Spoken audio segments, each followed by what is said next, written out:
Hey guys. Hey guys, I'm good. Good, good. Dimitri, are you from the Houston area? No, I'm from Miami. Oh, Miami. I work for Hollywood Wildcats. Our director of coaching invited us for this meeting.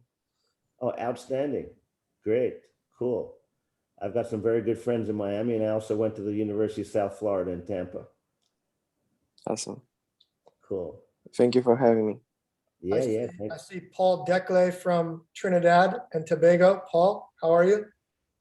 Hi, fine, thanks. Hi, everyone. I also have two of our Pro Series coaches on with us as well, Curtin Moe and Willem Devnish. All right. So thank you for having us. Hi, Curtin. How are you? Outstanding. Outstanding. Okay.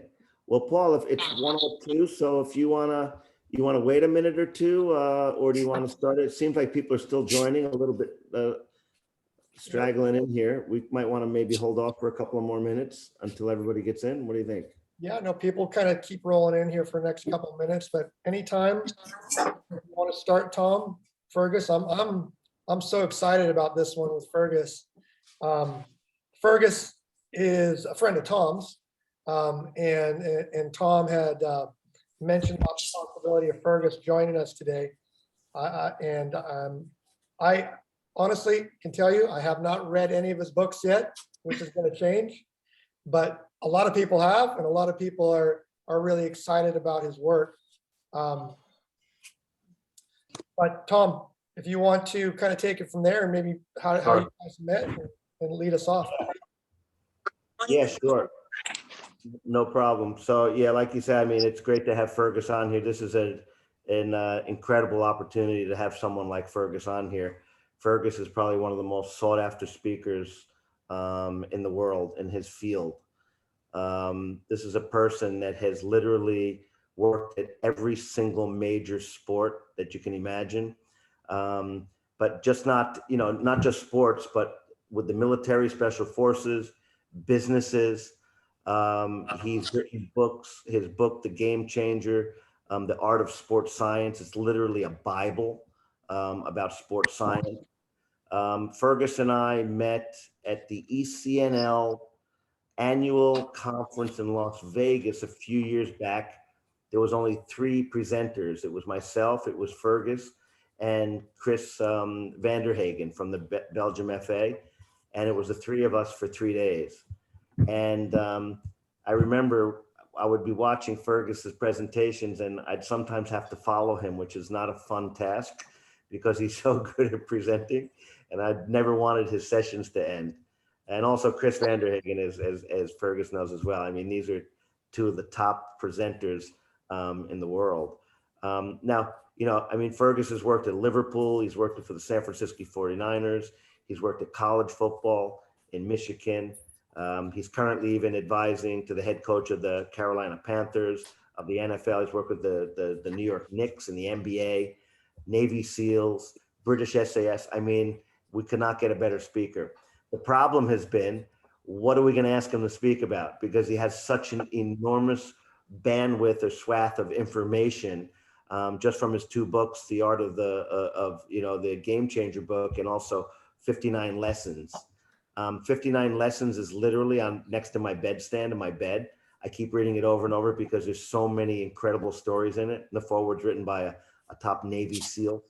So without any further ado, what we want to try to do here today is a little bit different than what we normally do, because Fergus has such, Okay. if maybe we could, everybody could kind of mute themselves, that would be appreciated.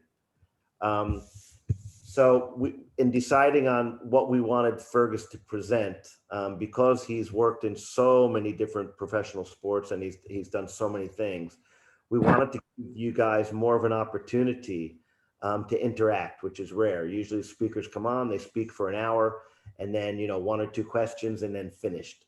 So what we'd like to do is open it up and let Fergus say some words or whatever he wants to talk about at first.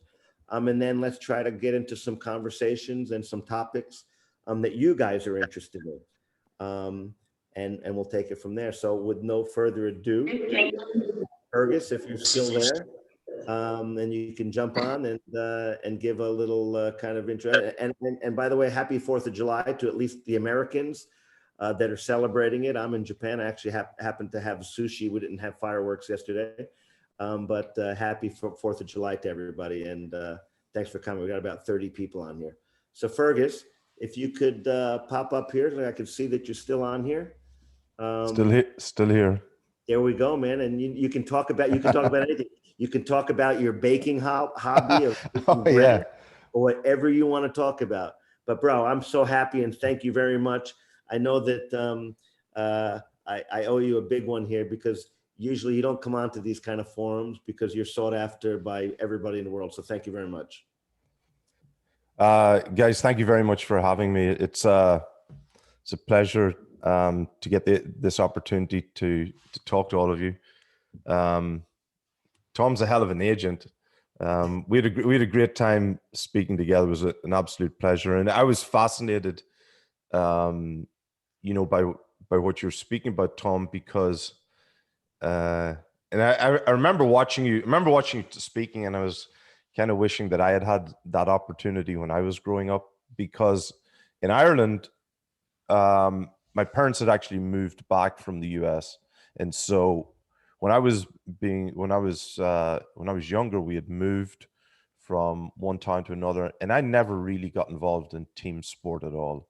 We were taking swimming, piano, and I actually didn't start playing sport really until team sport, which was Gaelic football in Ireland, until I was about 14 or 15. And that's late. That's late to be, picking up any sport. But on the other hand, I probably wouldn't be here if it wasn't because I had such a late start, because I was trying to get better at sport as I was younger. And we had like encyclopedias and stuff at home, and so if mom and dad were busy, I would go to books. That was just how we were brought up. Was if you wanted to get better at something, you went and studied and tried to figure it out. And that's basically how I ended up coaching, because I wasn't that particularly good. So I thought it was all about fitness. And so I would go to the library, or I'd save my money and buy books on endurance running or sprinting, try and learn as much as I could. And then I'd get very fast. I'd get very fit one year, but I noticed that my speed was down. So then I'd go and study about sprinting or my strength. And that was really the journey that I started on, trying to hoover up and learn from older players, from coaches, from books, try and learn as much as I could. And then when I went to university, I remember actually people thought that I was a physiology or a sports science student, because I would spend so much time in the library trying to learn about physiology. I remember going to I went to the University of Limerick.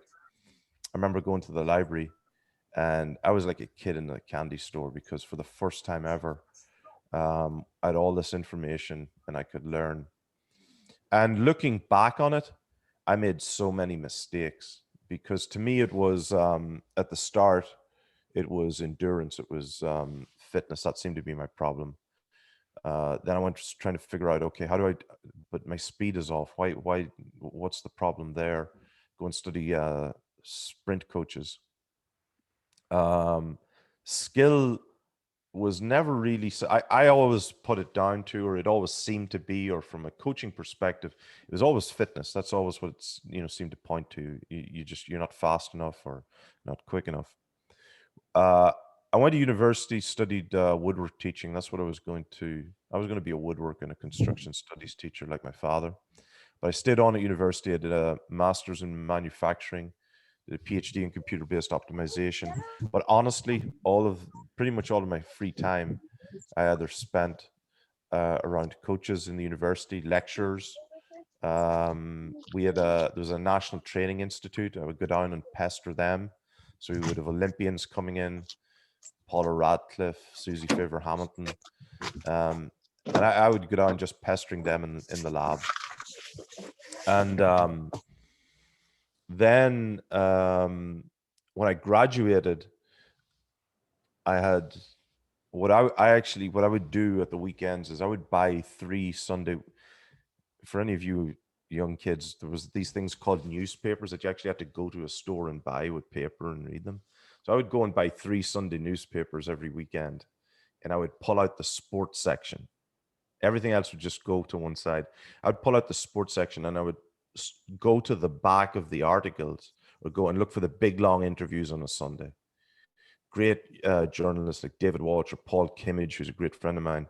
I loved reading those guys. That's how I got to know who the journalists were, because these were guys who would go and interview not just the athlete or the soccer player or basketball player, but somewhere in there was something about their training. So I would either copy that, or their diet, or their sleep routine, or who their coach was. That's what I was looking for.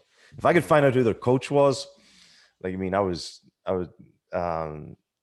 made, because then I would go and try and find everything I could about that coach or where they were. And slowly around that time, then I figured, you know what? I felt that I met a rugby coach actually at a conference. So this goes to show you, I didn't have a lot of money at the time, and there was a conference in Dublin. And so what I did was, it was a strength conference, and I didn't have enough money to pay to go to this conference. So I called the guy anyway, and he told me how much it was. I said, "Oh, look, I don't think I can afford it." He said, "Well, what we're doing the day before is we've got this big container of equipment coming in, but we need to get it set up in the ballroom for the strength coach to demonstrate." He said, if you come up the night before and help us unload all of this and set it up, I'll let you go to the conference for free or for half price or whatever it was. So I would do things like that, turn up the night before unloading like these huge metal containers. But anyway, at that conference, I was a rugby coach there, and I remember him saying to me, he had come from England to Ireland for this, and I was going, "Man, that's a long journey." He said, "Look, let me tell you a piece of advice. If you want to learn, you got to get up off your ass and go and find people. You have to actually travel." I went back home, started saving money, and when I started working, I was teaching at the time. I would save up all my money, and every vacation, that list of coaches' names, I would try and find one of them and go and visit. And so I'd fly to New Zealand, went to Canada. Very first trip I went to Canada to learn from Ben Johnson's old coach, Charlie Francis, and that was just mind-blowing. 2 weeks in Toronto trying to learn about speed. And I cannot emphasize enough to young people now, if you want to learn, go and visit. Because remember going there, and I had like 20 something questions written down of things that I wanted to learn. Now I'd read everything, watched everything. He had an online forum all about speed technique. And I remember getting there and asking him these questions. Not many people had visited him. I remember going through the questions with him, and every single question, the questions I had were wrong, because I had misinterpreted some things, a lot of things actually, and then trying to apply them to my situation. So that was an eye-opening experience in itself, not just the knowledge, but getting to spend time with people. And then also, there's so many other things that you can pick up from people, not just in the language and how they communicate, but extra things. So anyway, that set me off on a journey then of trying to learn, travel to New Zealand, all over the UK. And then eventually, one of those trips, I visited Bolton Wanderers. And usually I want to visit individuals, though. I didn't like going to teams because I guess teams get pestered all the time. But also, when you get people one-on-one, it's a lot, you get a lot more time, a lot more quality time.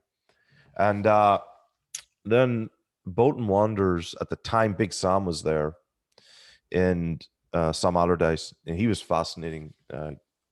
But shortly after I left, and this just goes to show you how life works, I got a phone call from the doctor.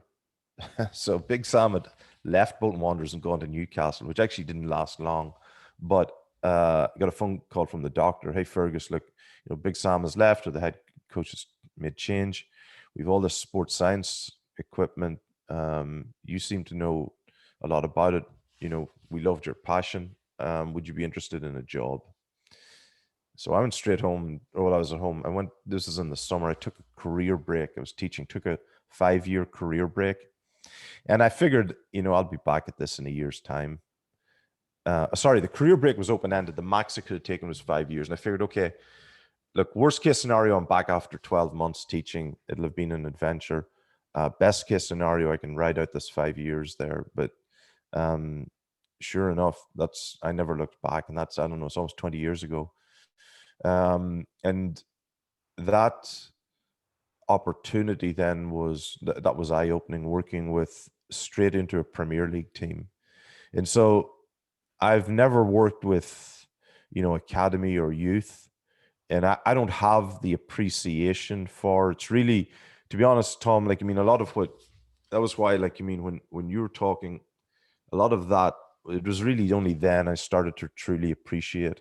And the reason is, it's not that I don't want to, it's just I never had the opportunity to work in academy or in youth development, even kid development.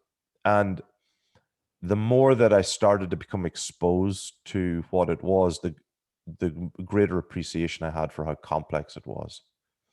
And I realized that they're very, very different from the professional level and different challenges. But what I would see at Bolton or later at Blackburn, at Blackburn Rovers, or even at Liverpool later, what I would see was the outcome of different systems and different approaches, in soccer in particular. After Bolton, then I ended up working with the Welsh Rugby team. And I actually, just at Bolton, we had some amazing guys. We had guys like Nicholas Anelka was a phenomenal player to be around and to watch and learn. And then we had Kevin Nolan on the other hand, who was just as British as you could get. Great leader though, an amazing leader. Joey O'Brien. We had Campos. Who else had we? I'm trying to think. But we had so many players and the really interesting thing too about Sam Allardyce was he had such an international flavor group of players, and he would try and like Nicholas Anelka, he would get older players who were maybe towards the end of their career that he could bring in and would influence the culture, but who were quality players, El Hadj Diouf. We had it was a bit like that old movie, was it The Dirty Dozen? We had characters from all over the place. Then I went to Welsh Rugby team, and I remember, when they offered me the job, the guy who was there, Craig White, I really wanted to work with him. Lovely guy, and he got it. He understood, and he had been to a lot of coaches, learned from them.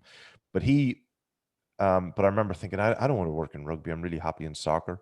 But the rugby experience was brilliant because it was there that it started to dawn on me the similarities between rugby and soccer, and also the emphasis on skill and the incredible importance of skill, which I probably didn't appreciate while I was at Bolton, because you see players doing things with a ball and you take it for granted because you've grown up watching Match of the Day or whatever, and you've seen these. So I didn't appreciate it. Now, I guess I should have, because somebody kicks you a ball and it takes you 3 seconds to stop it. These guys I remember Anelka walking onto the field was one of my first days. He's pulling on his shirt. He can't see the ball and he manages to trap a ball coming from 40 or 60 yards. But you just don't, you take it for granted. That's what you end up doing. But that's what it really gave me appreciation for soccer, but then also the importance of skill and recognizing skillful players in rugby.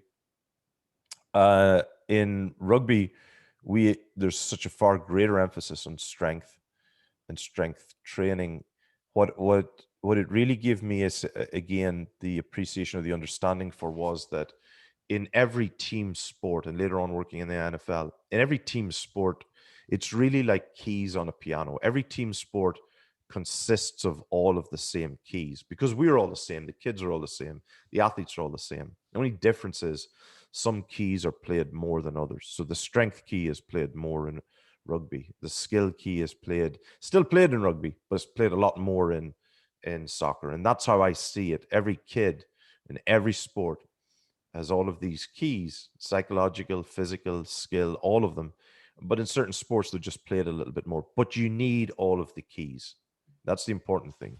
You still need all of them. So you can't say, "Oh, I'm not going to work on mobility," or "I'm not going to work on emotional control or emotional regulation." No. They're still all there. And the other thing then that even so after Wales, I consulted for Liverpool for Harlequins in London. So I had three different teams. I would spend a week, a month with each team, and then a week off. So I would do Liverpool. I think it was Liverpool, Blackburn, and no, Liverpool, Munster in Ireland, Liverpool, Munster, and Harlequins. And I had 3 hotels, and I would have a bag at each hotel, and I would fly between each, then get 1 week off in between.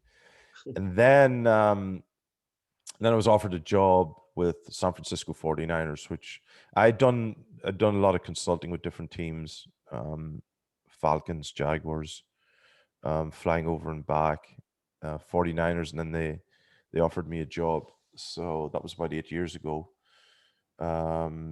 Now again, that was a whole new experience because the NFL is very interesting in that I never forget a coach one time saying if American football was banned in the morning, the US would win every gold Olympic medal because he felt that most of the most genetically talented athletes ended up in the NFL, and he might not be wrong.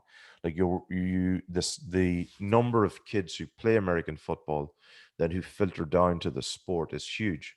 So the selection of availability, the opportunity to select for NFL is far, far greater. And I would argue that therefore the coaching, the actual coaching of the game, the specific skills coaching does not have to be as good. So anyway, you're there with some incredibly, I don't like using the word genetically gifted, but you're there with some incredible athletes who've played the sport from such a young age and physically incredible. But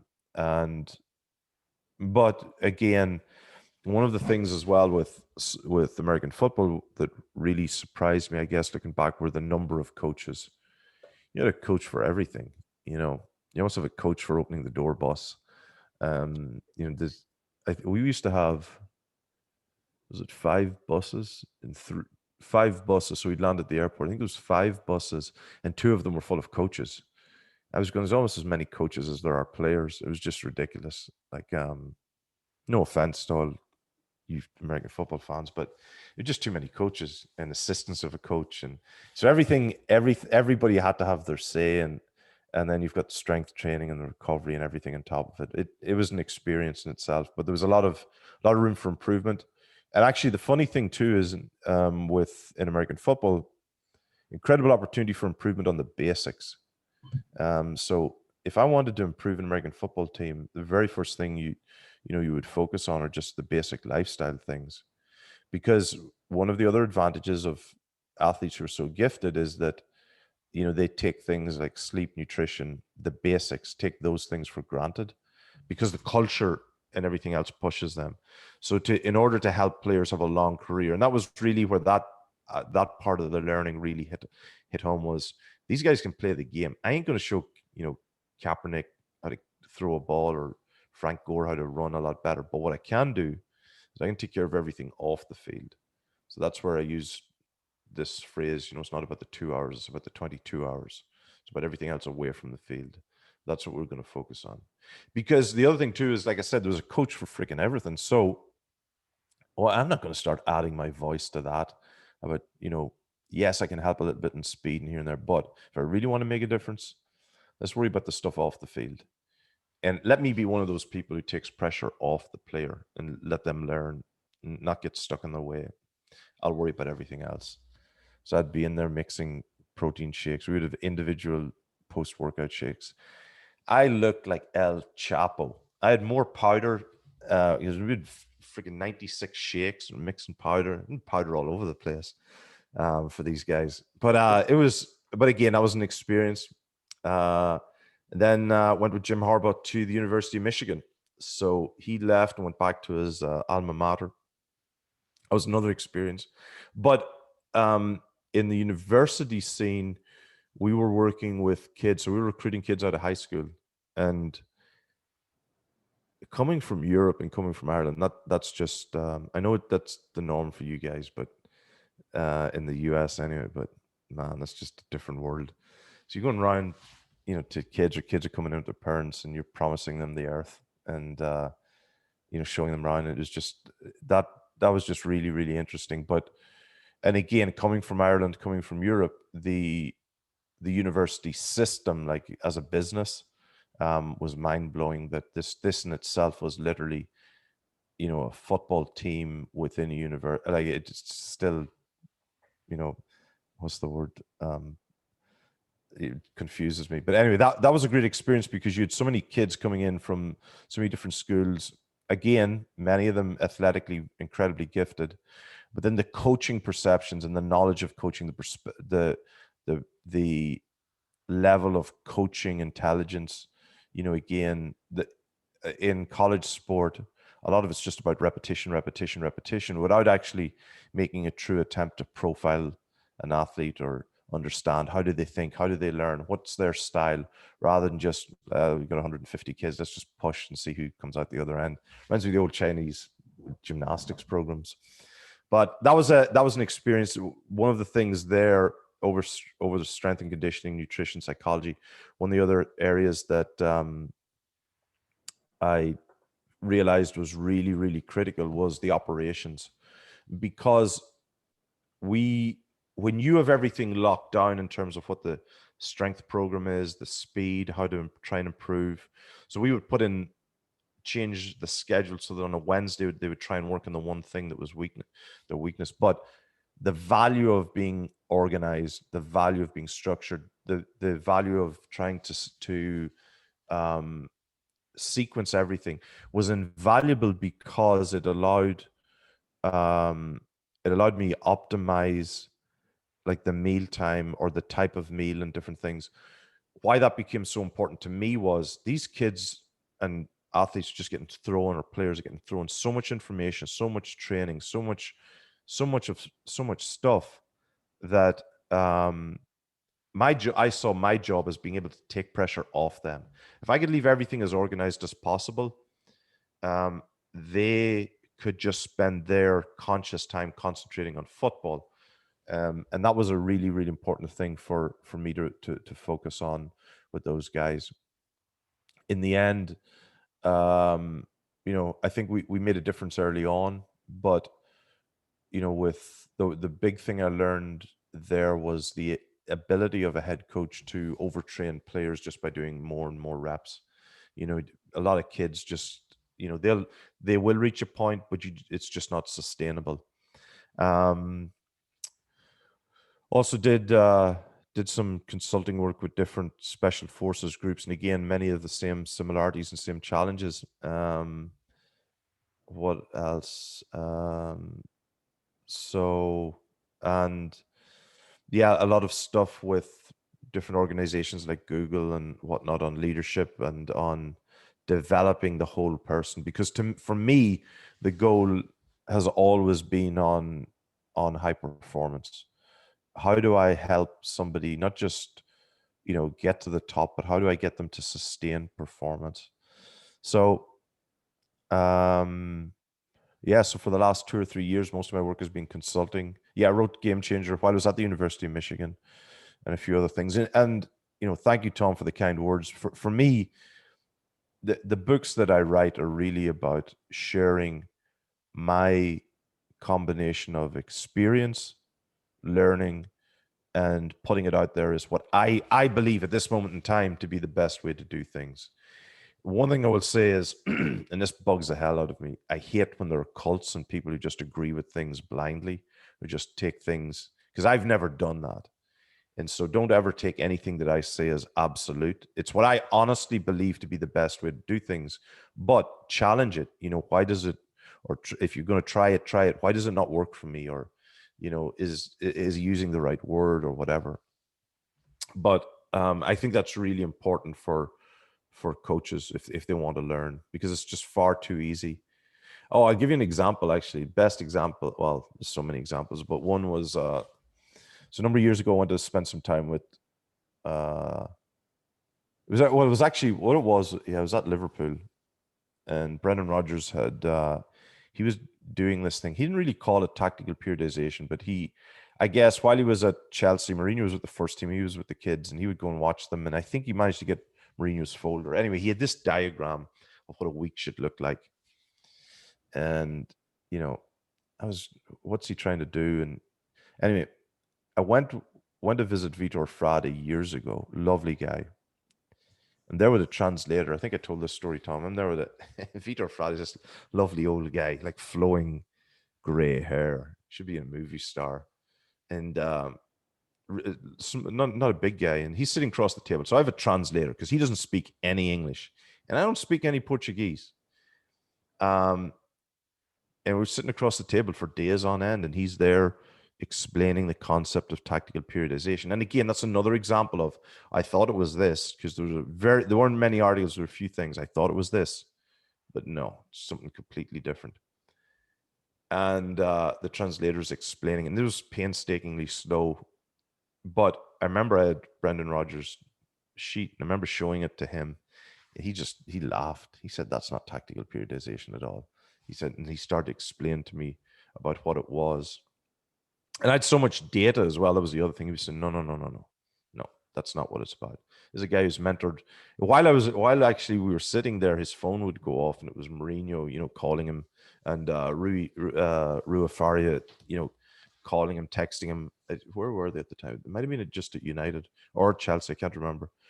But yeah, you're sitting there. You have to go to the source to learn. As much as people genuinely try and share information, put information out there, you can't beat going to the source. So, getting the opportunity to spend time with coaches and see how they do things, and even watching and observing them has been invaluable.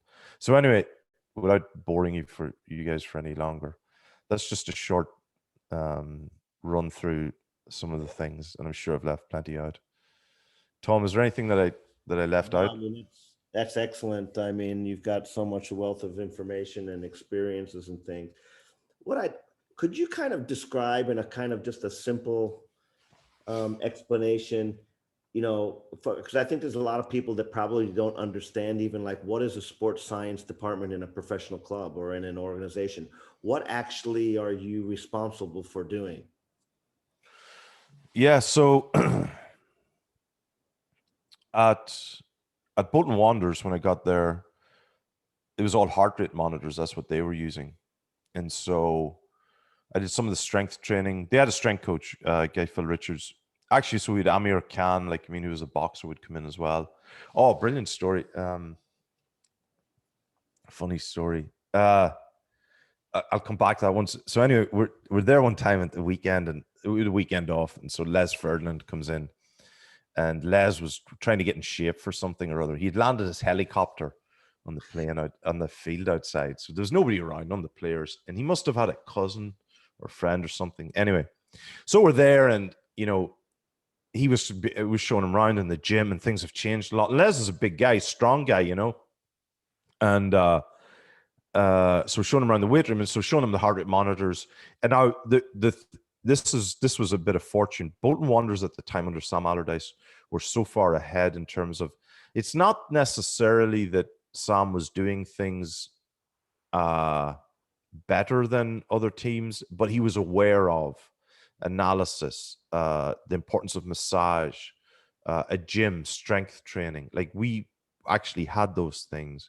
If I'd been at any other club, might have had some heart rate monitors and a few things, but there was not the same focus on his nutrition and food and supplements.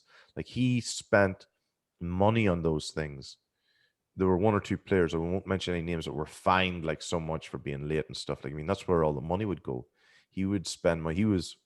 I remember going to visit him years ago at West Ham, and again, he was doing the very same thing. He believed in trying to find an edge in lots of different ways. And the way that he looked at it was, he said, we're never going to be a Manchester United or at a Manchester United. So, or I'm never going to be at it. So until then, I'm going to try and find an edge in every single other area. And that was his attitude. So it was really there. It was about monitoring and tracking. But anyway, back to Les Ferdinand. So I think I don't know where I was. I was in Ireland actually at the time, and I get a phone call or I get a voice message. Hey, Fergus, you don't know me. My name is Paul. I'm looking for someone to come and help myself and my wife, get in shape. We live just outside, I think it was just outside Manchester, outside Chorley. This is my number. Can you give me a call back whenever you get a chance? I'm going, whenever I get the message, I'm going to screw this. I don't know who this is. But anyway, call him back. Hey, mate, how you doing? Really friendly, really, really nice guy. This is Paul. I said, sorry, Paul, I don't think I know you. Yeah, my name's Paul Ince, and I played football with Les. Anyway, so Paul Ince flies me over, brings me over to his house, wants to get some stuff. He's kids playing soccer, whatever. But anyway, later on that afternoon, he said, look, let's go down to the pub and we'll talk about it. So that afternoon, I'm sitting in the pub with Paul Ince, his wife, Ian Rush, and Michael Thomas. And I'm sitting there. These guys are just sharing soccer stories back and forth while there's a game on, and it's just like being in the pub for your mates. You're there with a legend. I grew up watching Ian Rush. You know what I mean, and Paul Ince, to be fair, but just sitting there. So they all just live in the same area. But I get lots of stupid stories like that. But in soccer, a lot of it started with heart rate monitors. Then when in rugby, we monitored everything. So we would use GPS monitors, heart rate variability, use hot and cold. We used every kind of method or approach to measure and track players. But again, a lot of it was based on the physical. We didn't look at a lot of skill development. We thought we did. We're doing bits and pieces.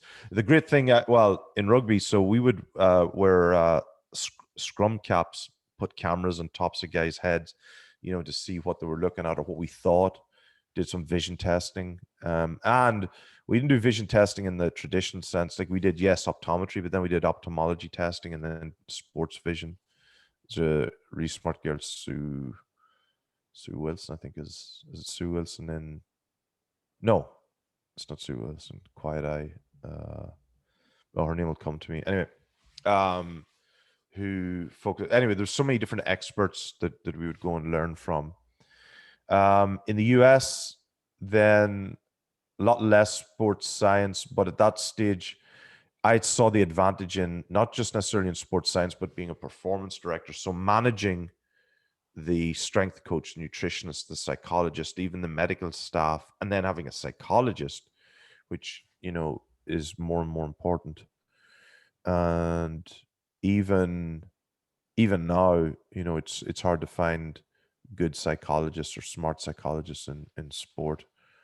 And in one way, I almost feel a little bit guilty because I was the first full-time sports scientist in sport when I was with the Welsh Rugby team. But we now sports science has, in my opinion, gone way too far. It's just become about GPS monitoring and tracking, just looking at movement, just become excessively detailed, and actually it's a detriment. But yeah, it's been interesting watching sports science, develop and grow from nothing really when I started in team sport anyway. Well, good. Why don't we, since we've had you talking for over 30 minutes now, and give you a little bit of break, and I'm hoping that some people have some questions, any kind of questions. So if you'd like to maybe unmute yourself or put your hand in the air and ask a question, or if you want to write a question in the chat mode, we can ask it. But I think this is a great opportunity now to fire away at some questions, whoever's got some. So Paul, maybe you're first, huh? I got one for sure that I'd love to ask. So Fergus, you've obviously been working with really high level athletes, right? The professional athletes, this real simple question. What from your observations separates experts from good players, or a top player from another player? What do they do differently as far as their training?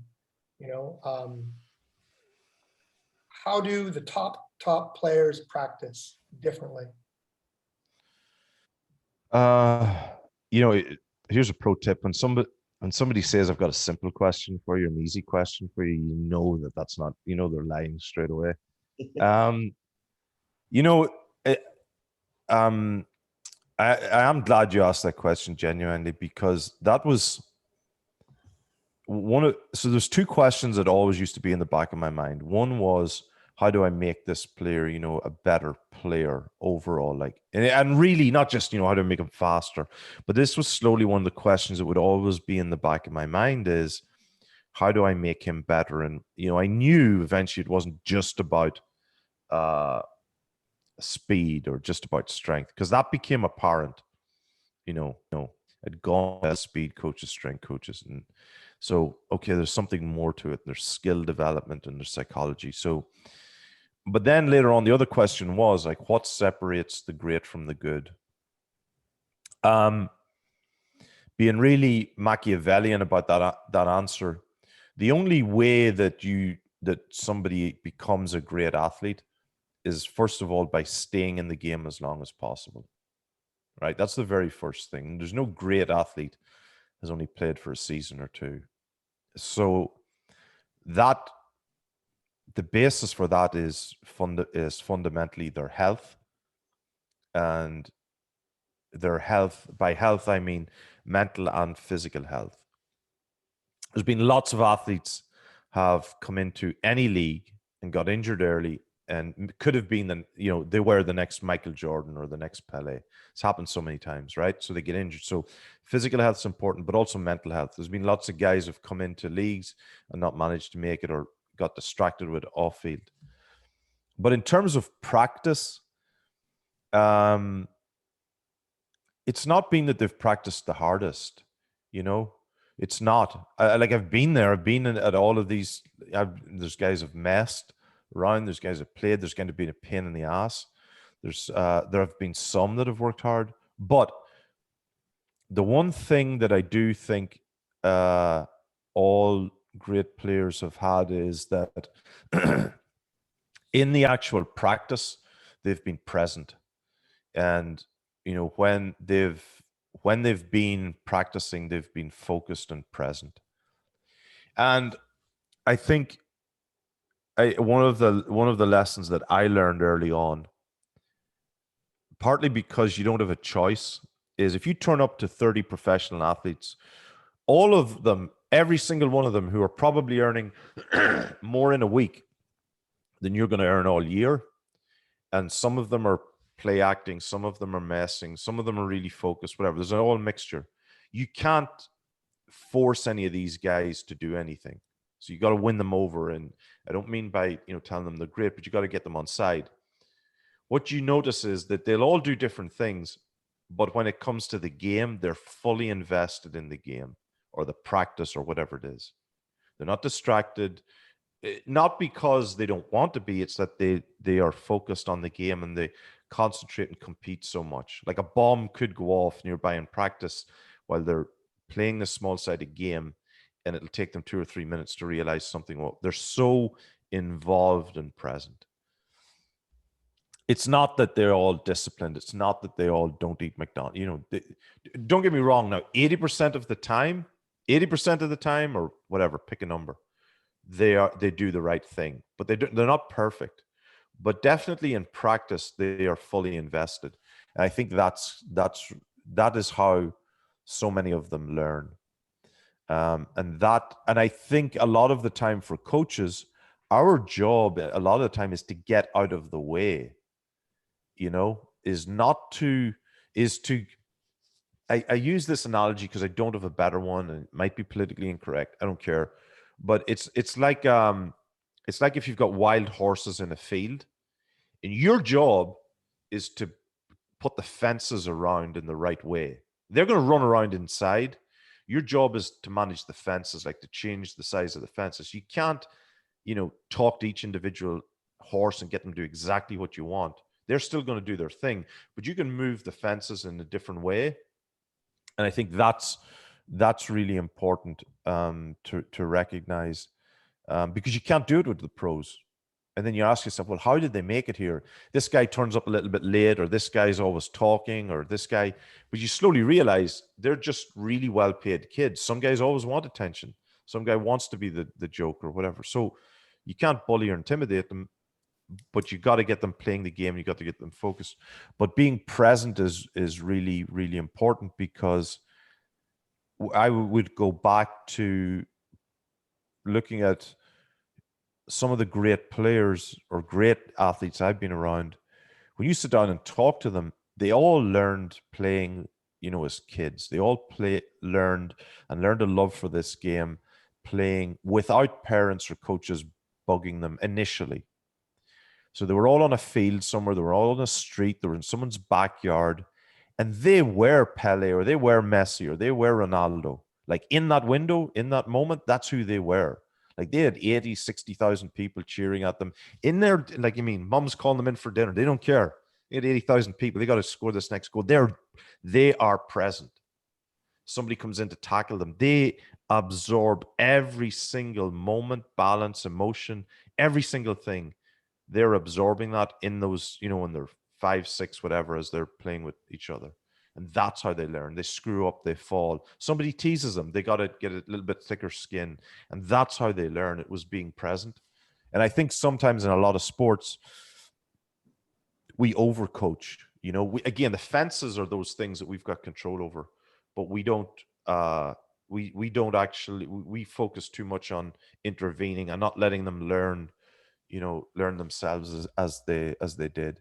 And that was a big lesson from Vitor Frade, not in the same way, but his thing was really about maintaining the integrity of the game. So while he was, coaching soccer, he kept every game or small-sided game or drill or whatever they were doing was as close to the game as possible, in the sense that he looked at the game and he looked at what he was trying to train or improve. And he would go, what are the fewest things I need to take out of the full game that will make it exactly like this, to emphasize the one thing I'm trying to develop. But all the time, the player is still present, like completely immersed in the game. So it's not about sides. It's not about, he missed he had a poor sidestep on the left. That's all we're going to do. And no. Okay, how do I create, if I always put him with players coming to the right, is he going to have to sidestep more times than not in the game? Okay, that's brilliant. So I'm going to put him on the left. That's going to give him more opportunities naturally within the game to sidestep. That's how I'm going to work on that. And that to me is the one thing. The one other thing about every great athlete, they will all tell you, almost to a man, I was not the best kid when I was younger. I was not the best in my high school. I was not the best in my local team. I wasn't even the best in my family.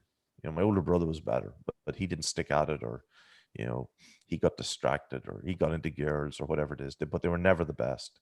And so again, it comes back to, you got to stay in the game a long time, and keep learning. That's great. Awesome. Anybody else with questions there? The question from Isaac. What do you think about concurrent training endurance and strength conditioning? Endurance and strength. Yeah, so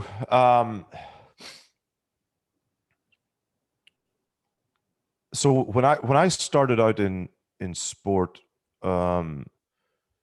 everything was sequential. So you would do all your, can't even remember, I think it was, you'd do all of your endurance first. So you'd build up an aerobic base, and then you do 6 weeks of strength and 2 weeks of speed, or whatever it was. And that was brilliant for Olympians, because that's the only knowledge we had. But in team sport, it doesn't work necessarily in team sport, because there's no element there for nobody put, where does the skill go? And the idea is, they've got skill, and that's no. And with Frade, again, his thing was, you got to develop all of those qualities together at the same time. He gave me the best example, actually. He said, look, let's say you got 6 kids and you get them at the beginning of the year. And so they haven't played football for a month or two. You bring them together. They're all at this level of skill and this level of fitness, whatever the strength. He said, okay, we play in a small space and their skill improves a little bit and their speed improves a little bit, or their endurance or fitness. Okay, next week they come back, skill improves a little bit, speed improves a little bit, boom, boom, boom. He said the alternative is you come in, you just improve this. Now the skill has to catch up with the speed and the reaction and the brain and the recognition. And one of the things that we really forget is about the brain. Our brain at a fundamental level is, and there's a great author, Lisa Feldman Barrett. This is one of her books, How Emotions Are Made. But in it, you know, she talks about your brain is really our brain is a prediction machine. So everything you do in life, your brain is constantly trying to predict what's going to happen next. So as let's say you walk out of your room now and you step down a stairs, or there's a step and you step down, your brain is judging, oh, there's a step. I've done this millions of times before. I'm guessing by the shadow, the shape, it's this high. That's what I have to prepare for. Your brain's always predicting. That's just an example of a step, or anything you do in life. You're reaching for something. Well, your brain is judged distance, blah, blah, blah. Well, that's the same in soccer. Your brain's always predicting. The problem is, now think of it, so you've got a player who's closing in on you. If you're suddenly speeding that up so fast, and you've improved their running speed, but not their the other guy's brain recognition, you know, you're not speeding it. You're not improving them at the same time. That's why it's so important to develop strength, speed, endurance all together. And there's amazing research done by Russians, Americans, a lot of Eastern Europeans on strength training and Olympic sports, but it does not apply to team sport players. It doesn't, not in the same way. And so the most difficult thing about it is, and I know this because when I was playing, or, you know, when I was training, it's so easy to spend 6 weeks on one particular thing, see an improvement, and you think, oh, this is good. But what you don't see is that your balance, your reaction speed, your vision, your you don't see those things not improving. And so it means, yes, it does mean one thing. It means in the first week or two of the season, you might not be as fast as the opposition, but you have better players, and you're going to keep improving them as the whole season goes on.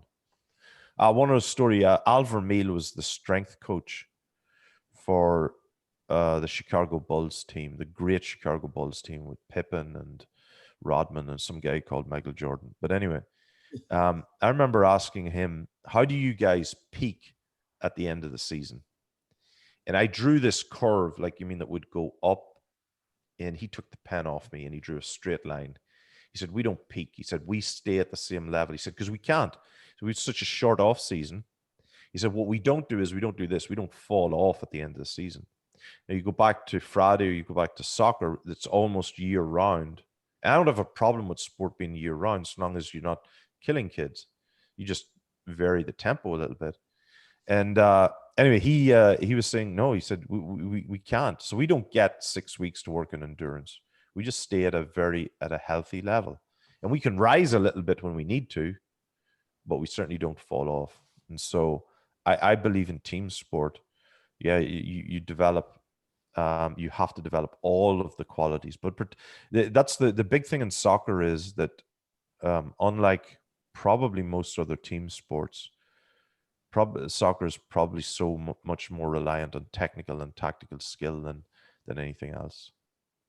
Does that? Thank you very much, Mr. Fergus. Thank you again, because I really find a compatibility with you in terms of cognitive approach of things. If you allow me, just one more question, please. Sure. Now in the United States, now it's a lot of debate about youth development programs, this and that. And what's your vision, how scientifically or non-scientifically we can find out some factors to explain the prognosis of talent development in the future? I share with you a very bad experience. One neighbor is a good friend of mine who was asking me about his son, 17 years old. And I say, sorry, he needs to start to do mathematics, biology, something else. And in the last 3 months, he never called me back, you know. And then, and that kind of, you know, and the prognosis. We have talent identification, but when we talk about the prognosis in the future, we have a lot of factors, as you know, club, coaching level, physical fitness, technical skills, tactical intelligence, psychological dimension, and how we can, from your point of view, to find a way to explain a little bit the prognosis in a more diplomatic way. You know? Yeah, so I would be a little bit more diplomatic than you would have been if I was asked that question. But well, that's one thing I've learned about Americans, modern Americans. I'm going to offend everybody. Numbers are going to fall off here, but you know, some people just don't like the truth. You know, like, you know, in America, you got to get what's the truth here. But I think it's not to say that you couldn't learn how to play a sport later, but it is more it's incredibly difficult to learn the skill aspects or develop the skill, the fine motor control as you get older. Now, the one thing I would say though is that there are plenty of athletes who learn sports later who compensate with incredible fitness or incredible speed. And if they focus exceptionally well, they probably could come up to a very high level, but it takes incredible dedication. I think the last time Tom and Paul and I were talking, just when we were planning this, one thing that I do think in the States in particular, we focus so much on talent ID, but not in talent development. And that's a huge problem to me. And it's partly because of the wealth and availability rather than really developing. And it's not about developing players, it's actually developing coaches first and foremost. We do become lazy in thinking, oh, it's about, we see somebody who doesn't get to the ball fast enough and we go, oh, they're slow. No, they might, your best players are actually smart enough to read, go back to that quote about by Paolo Maldini. If I have to make a tackle, I've made a mistake. You should be able to read the game and move into position. The ability to, in terms of prognosis or identifying potential, I wouldn't really know. I wouldn't be great in that regard, because I do believe, so I call humans complex adaptive organisms, in that they're incredibly complex and they're organisms in the sense they get emotions and all those things, but they're adaptive. So humans will adapt and compensate for certain things. And so I think there are so many factors that make great athletes, but the really great ones compensate for poor ability. So if you take Tom Brady, for example, physically may not be the best athlete in the world, but incredible ability to compensate, mental resilience, toughness, skill, tactical knowledge. So he compensates perhaps for lesser physical ability. But I've seen that so many different ways. The problem is that with far too many athletes, they compensate with physical fitness alone. And I do believe the US could dominate world soccer if it stopped trying to compensate with physical fitness alone, if it focused more on the skill development. Right. Thank you very much. Thank you. So this is great stuff. This is a good discussion. So kind of going a little bit deeper on this, Fergus, if I can. Sure. Because I'm really interested in this stuff. I'm interested because, in our academy, we're developing methodology. And I kind of have a theory that most, great athletes were very deliberate in their training at an early age, whether they knew it or not. See, and that's the thing, whether they knew it or not, right? So if you look back at, say, like a Wayne Gretzky or a Pele or a Maradona or a basketball player, at what point in their career, whether they're 6 or 12 or 11, the fact that they perhaps trained a little bit, whether they knew it or not, differently, right? And so the theory is, what was the environment that was around them that created that ability for them to train a little bit differently? And instead of having coaches coaching skills, is there a way to develop players that think differently and train differently at an earlier age to create higher performance? Because it goes back to your point that staying in the game for a long, long time is the key. But just because you play in the game for many, many, many years doesn't mean that you're going to be an expert.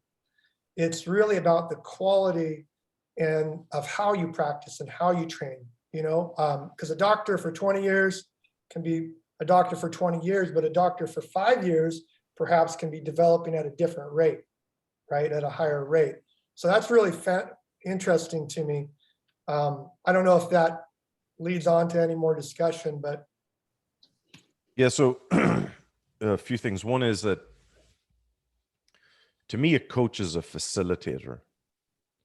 A coach doesn't, you know, as much as, no offense to all of you, but, or myself included, like as great as we think we are, like we facilitate. So we create an environment that elicits an experience from an athlete.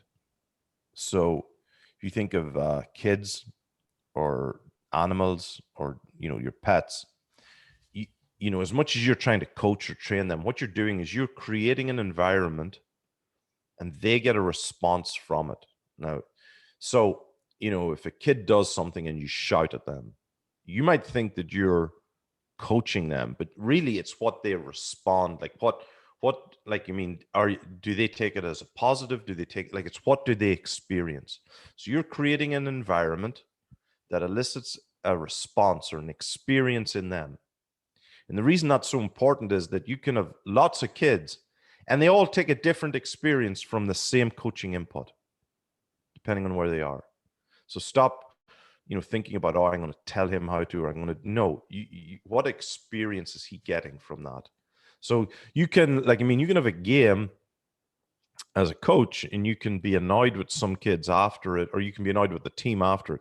Some kids who are tough and who are resilient, they don't take any offense. You have a kid who's a little bit more sensitive and he's really offended by it, you know?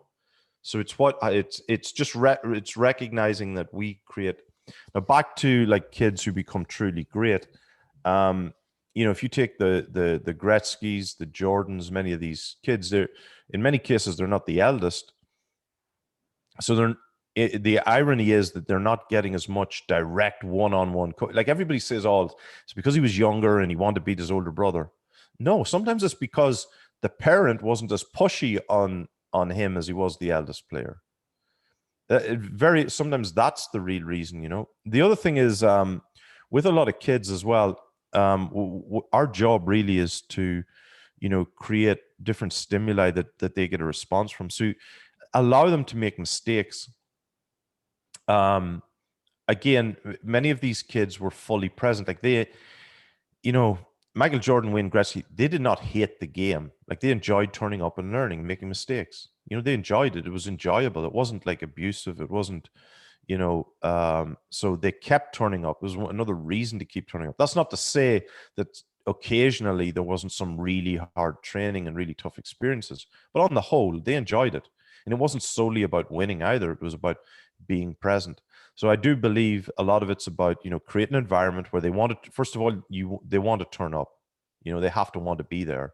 And it's not, again, you know, not to offend, I get tired saying this, not to offend you, but, you know, it's really about, you know, they turn up not because of you, it's because of their teammates and the enjoyment they get from it and the mistakes they make and the banter, the humor. So the whole environment to some degree has to be psychologically safe, to use this phrase that everybody's using now. It has to be enjoyable.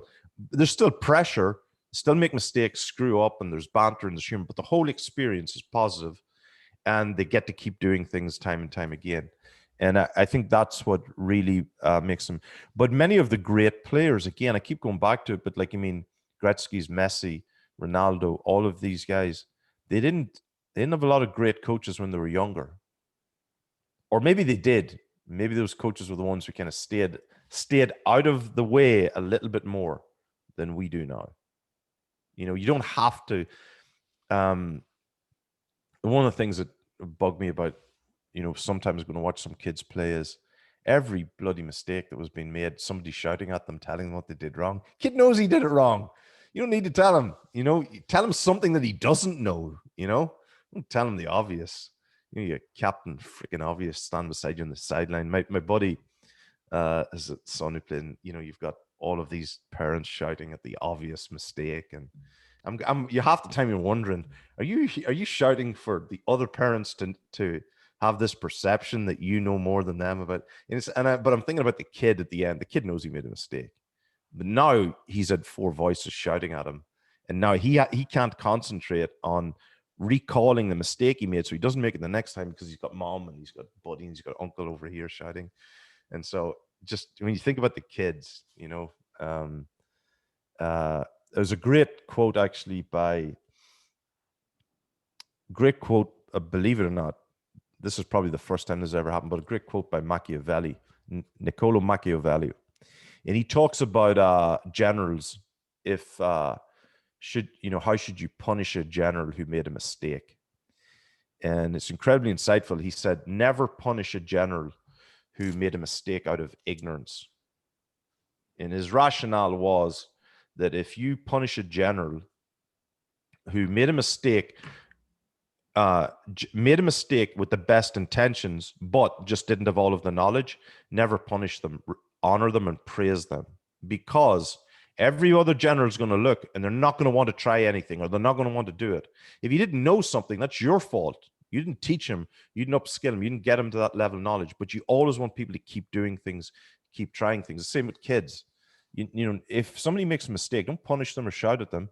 You know, if it was out of just, he calls it ignorance, but because they didn't have the knowledge, well, give them the knowledge the next time. But you don't want to punish people for trying things. And the same with kids. You know, we're all, you know, and particularly as they get older, we're all just really big kids. You know, so it's about creating that environment, letting them play the game, letting them try things. You know, like if you're a coach and you're shouting at kids all the time, nobody's going to try the bicycle kick, you know, or nobody's going to try something, you know. So it's a careful balance. Ted here had a question early on about correlation between athlete attitude and self-awareness and success. So in my opinion, Ted, self-awareness is actually the single most important thing to long-term success, or awareness is. And awareness, on that point of awareness comes 2 ways. It's about awareness internally, about how one responds to things, and awareness externally in how others respond to us. And so why that's so important is that we need to be aware of how we respond to environments and coaches or other people or people in our life, and manage that awareness so that we don't become emotionally unstable or whatever. Or, you know, for a basic thing, I noticed that if I only get 4 hours sleep after 3 days, you know, I have a meltdown and I shout at my wife or my partner or whatever. External awareness then is about being aware of and observing how, as a coach, for example, when I say this, or I speak in this way, or I stand in this aggressive way, kids don't seem to respond in the same way. And so, you know, for coaches or for athletes or for players, it's really important. Now, if you're a narcissist and you don't care about other people, external awareness doesn't matter. But, you know, we all work in team sport. We all work with people. So that's where external, but awareness is, in my opinion, that's the most important skill to develop, or quality to develop, because that allows you to grow and learn the skills that you need to continue to thrive. I don't know if that answers your question, but that to me is the single most important skill in long-term development. Because if you don't have awareness, you can't figure out what skills you need to keep improving, or which ones are actually becoming because what tends to happen is when we're younger, we develop skills that become that it eventually sabotages over time.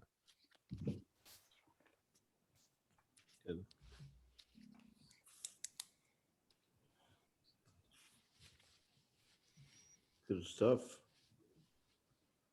Well, let's see. Anybody else with some questions? Austin, if you could have us remember one thing to add to our lives. Man, one thing. No,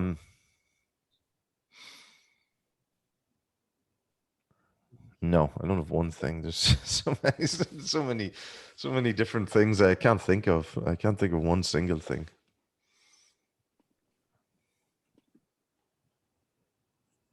Well, good.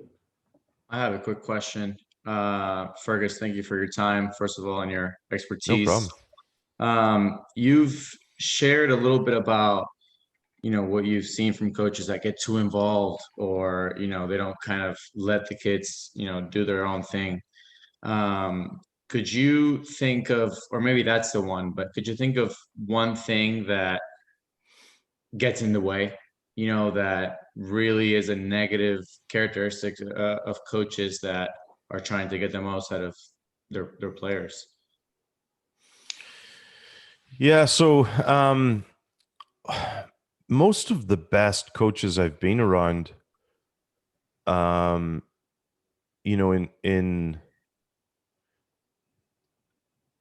how should I say? Most of the worst coaches I've been around have been the ones who've said too much and been too involved. That's maybe a better way of putting it. Some of the great coaches I've been around are quieter, more assured, perhaps more confident, or that's how they appear. But when you look at them, they observe and choose how to intervene. And why? I think early on in our career, there's two things. One, we only see certain things, and so we think that, well, the only thing I have is a hammer, so let's say in my case, starting out, it was fitness was what I knew about. So it's all about fitness. So I only see fitness problems. I don't see the fact that the guy has poor skill or poor tactical knowledge or understanding. So I see it as a fitness problem. So I think that's the first thing. And I think secondly, just ego. I think early on we want to intervene and we want to know and we want to, rather than realizing that just like us and like kids learn and adapt, and so allowing them to learn. I think there's two things that, and this is going a little bit there was three things I think that really different about the education system. When I say education, I mean coaching, education, and life in general. One is today we try to structure everything so much for kids that they don't fail in life. So we go to school or we go to coaching, and so kids don't make a lot of mistakes early on, and that is a problem because that leads to two problems, I think. And I'm not saying that you kick kids out into the wild, or drop them off in the middle of the hood. Like, I'm not saying that. What I'm saying is that when they don't learn to fail, or they don't learn about failure early on, they don't learn that by doing things and trying things, they get better, and that's an important skill. And secondly, that they don't learn, in essence, resilience, that I'm not supposed to be perfect all the time. This perception that everything on Instagram is perfect or whatever. No, life's not like that. There's going to be lots of mistakes. And so make lots of mistakes early on and develop that. And then the mental toughness. People talk about what's resilience. Well, resilience is developing, mental toughness. And I'm going to fail, I'm going to struggle, but I'm going to keep. And I learn problem solving skills. I learn failure skills from a young age. And so, but like you've all seen kids who have a meltdown because they make a mistake in a game or in the locker room, and they cannot handle it, because they're not used to failure. And it's something innocuous, and they're in tears and mommy and whatever, Christ. And it's innocuous, not a big deal. So those are two things and then the second skill on from that is problem solving and learning, critical thinking. Being able to sit back and go, oh, I didn't get that right. It's not a big deal, but how do I get better at it?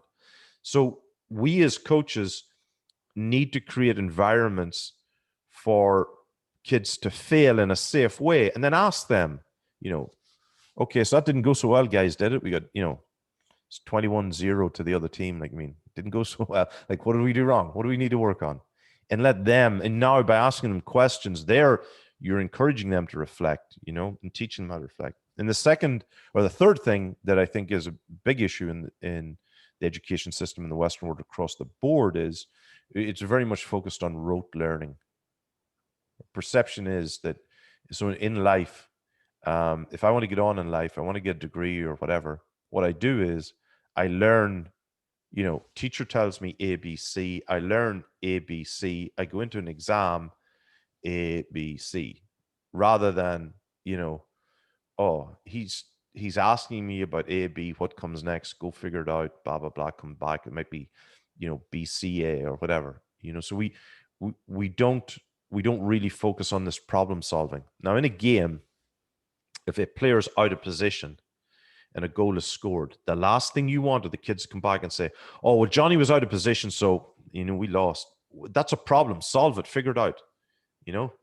Once the game starts, Graham Henry, the All Blacks coach, I remember him saying that he knew when a team was getting it together because they were seeing problems on the field and solving them without having to come to the sideline. Now, I know rugby's a little bit different, but it's not either. Like, you want problem solvers, and that starts by developing, communication or having, interactions and, create a little bit many problems for them, to solve. And that is something that separates, great teams from good teams. Like, they solve problems together. Yeah.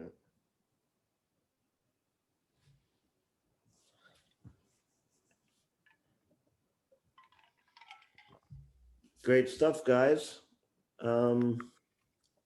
I don't do well with silence. That's why I'm jumping in when but any more, let's see, we got any more questions in the chat mode here that we didn't address? This is a good one. Just some, just comments from me. Every time you speak, I'm sitting here, I've already taken 5 pages of notes, and that's after reading both your books. So you still must have a little bit more that you got to write and some more books. Either I'm not comprehending everything or you've got some new stuff. But I really love the part about being present, because Paul and I talk about this a lot too, about with even our program, Football Starting at Home, when you look at all those videos of kids, my kids and the kids that we have now in Houston, and you watch the ball mastery exercises of a 3, 4, 5-year-old, really what it's teaching them is how to pay attention. And unless a child does have that focused attention, the learning switch doesn't get turned on.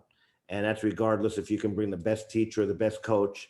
If they're not accessing those neural networks, those synaptic networks, and that means that they're accessing a different synaptic network, which means learning doesn't take place. And I can't help to think that today's best players, Messi, Ronaldo, Suarez, Iniesta, Neymar, Kane, Lewandowski, Cruz, all them, when you see the common denominators that they did get that head start at home very early from a very young age, I can't help but think that they have that uncanny ability to be present much more than other players are. And so to hear you talk about that just completely just checks off the box that what we're always talking about. Yeah, and if you go back to their parents, I don't know every situation about those kids, but or when they were as kids, but I'm pretty sure in some cases, their parents gave them a ball and encouraged them, but stayed out of their way a lot too, So they were able to be present and to, run around the dining table and get, kick the ball between their mother's legs and, nutmeg her as she's walking out with the laundry, But to them, they're copying Pele, Maradona, or whoever they were growing up watching, but they were present and being able to focus on it. So I'm not saying you just throw them a ball and get out of the way, but I'm also saying at the same time, you don't be in their face. It's, again, I go back, the word is facilitator. Yep. How do you facilitate that experience? And so I hate words like manager, director, and a lot, particularly with talent development. The other thing that really important point that, has become more important to me over the years is instinct. Like when you watch great players, they're not thinking. You know, people go, oh, you should watch soccer now with the commentary turned off, because half the nonsense you hear, oh, he was thinking about it. No, he wasn't thinking. The guy doesn't even know what's going on. He's acting on instinct. And again, I go back to emotions and patterns. It's in a pattern. Like, he's a player, when the ball's coming, the guy's catching it or trapping it or whatever, it's based off a ton of an absolute ton of patterns, memories, emotions that he has experienced time and time again. And it may not be the exact thing, but it's what we do is react based on similar things that we have seen, similar patterns that are in our brain, similar experiences that they've had. And so the goal has always been, how do I develop instinct in a kid? And again, you only do that by them being present, and so that they've got a certain level of emotional involvement. They're not being distracted. They're certainly not being shouted at, or intimidated or fearful. But now, the one point about that is, I'm not saying you never raise your voice or anything. You bring energy. So you get kids on both sides. You get the kid who's all hyper all over the place. You need to bring him down. But then you've got the other kid who's daydreaming. He's looking at some bird, or he's looking at a daisy in the far. So you need to temper both to get them present. Present isn't about being like, meditating. It's about actually being in the moment. Yep. So it's having that balance. Yeah. I think that's the challenge too, because if you watch a lot of kids, I used to always say, and I couldn't explain why, but because in Japan for over 30 years, I've done literally thousands of events for hundreds of thousands of kids, I could pretty much tell, showing up to a football pitch of a couple of hundred little 7, 8, 9, 10-year-olds, and could usually pick out, without seeing them play, who the better kids were, because it just screamed. You could see which ones were present. You could see which ones were locked in. And Paul and I have talked about this too, because probably usually the best kids at the academy, when Paul takes them aside and talks to them, they have a much more presence. They're much more aware. They're much more focused. And that just screams. And so you can just literally just look at groups of kids and figure out the ones that, and it's not because they're any less talented. They just didn't develop. They didn't have that parent who basically, nurtured them. So, even with me having worked in the whole kind of Will Curver methodology, I'm a disciple of the Will Curver methodology. So I spent years teaching lots of different technical movements, stop and starts, move to beat opponents, but I never taught those to my kids. My kids, I taught them really very, very few foundational movements. And then, like we're talking about, I got out of the way and they figured things out. They figured things out, because once they get the basics, then they feel like they can experiment and they can try things. Yes, and that, Vitor Frade said it to me. He said, you've got a methodology. If you have a methodology, so you don't need methods. In other words, you've got a philosophy, so you don't need to teach, methods. Now, that's not to say that you shouldn't ever show a kid how to kick a ball, right? That's, you have to. But as soon as they can do that, then you start, varying it slightly, differential learning, whatever term you want to use is, you start shifting it from bit to bit and side to side. And so you do that. And then it's, again, about allowing them, that's where they're constantly adapting and learning and moving and developing. And that becomes really, really important for them so that they can keep learning. Now, the only thing about technique is the only time that you truly want to fix a technique is if you think that it's causing them harm. I would say that, like if there's a tightness, soreness or something, or they're doing something that might be putting them at physical harm.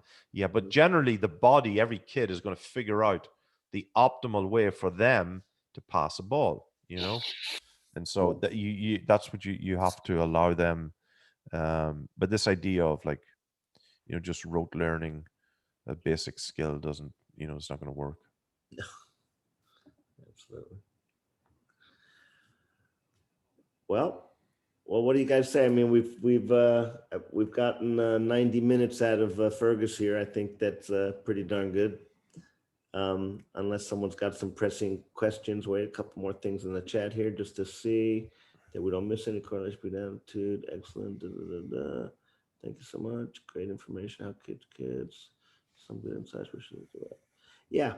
So I'd say at this point, this great. One thing, Fergus, where can people find you if they're interested? I know that you've got your online stuff and you've got all kinds of courses. Some's free, some are paying. There's all kinds of stuff that you're doing. If you want to promote it, or even Paul can send it out later. But yeah, sure. Look, if anyone has any questions, you can go to my website, fergusconnolly.com. I'll try and get back. I'll try and answer any questions. I think my email's on there as well.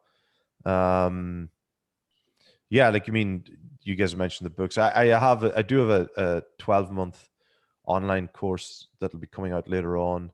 But look, if anyone has any questions, drop me a line. And like I say, I'll try and get back to, and answer questions. But like, I mean, one thing that one piece of advice I do have is, if you want to learn, more about coaching and that,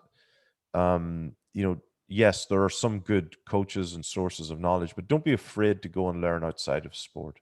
If I want to learn about instinct, I think there's not many sports coaches I would go and learn from. Go and try and learn from somebody in a different area, because it makes me think, differently, and it takes me outside of many of the biases that that we all have and we all develop. So trying to learn from as many different people as you can, and as soon as the travel restrictions end, I can't urge or I can't emphasize strongly enough going and visiting people, because you get the opportunity to learn more from the person, in person, and about what they really meant. Because having written books, and that how things can be misinterpreted, even with your best intentions to explain it. So, but thank you all for getting up with sore heads this morning. Really appreciate it. And guys, thank you very much for having me. No, it's great. And Paul, if you maybe some last comments. Thank you. Any last questions, Paul? You have? Man, no, Fergus, thank you so much. So just a wealth of knowledge. I love your journey, that you took throughout that, and all how multidisciplinary it is. So I really appreciate your time. Really appreciate it. Guys, thank you very much for having me. Have a great day.